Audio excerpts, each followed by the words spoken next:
क्या आप जानते हैं कि महाभारत के समय एक ऐसा योद्धा था जो अपने 3 बाणों से पूरे महाभारत के युद्ध को समाप्त कर सकता था।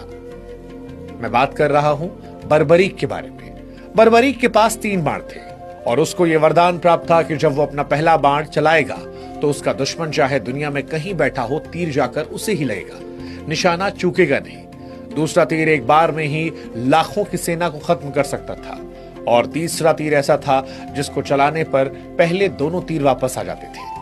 जब महाभारत का युद्ध चल रहा था तब बर्बरीक अपने 3 बाण लेकर युद्ध के मैदान में जा रहे थे। तभी भगवान श्री कृष्ण एक ब्राह्मण का रूप लेकर उनसे मिलने पहुंचे।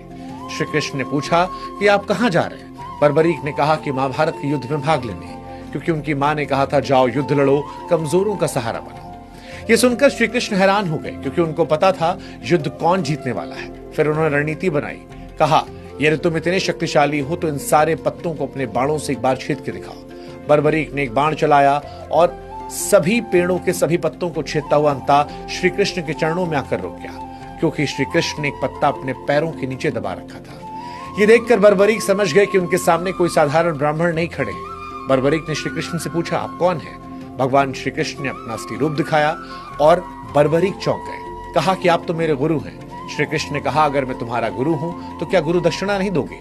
बर्बरीक ने कहा, बताइए प्रभु। उन्होंने कहा, तुम मुझे अपनी गर्दन काट कर दे दो। बर्बरीक ने बिना किसी हिचकिचाहट के अपनी गर्दन काटकर श्री कृष्ण को दे दी। श्री कृष्ण देखकर खुश हुए और कहा, अपनी इच्छा बताओ। बर्बरीक ने कहा, मैं महाभारत का युद्ध देखना चाहता हूं। श्री कृष्ण ने बर्बरीक को वरदान दिया, तुम पूरा युद्ध देखोगे और जिस प्रकार तुम्हारी माता ने तुमसे कहा था कि तुम सदैव कमजोर का साथ दोगे, उसी कारण आज से तुम हारे का सहारा खाटू श्याम के नाम से जाने जाओगे।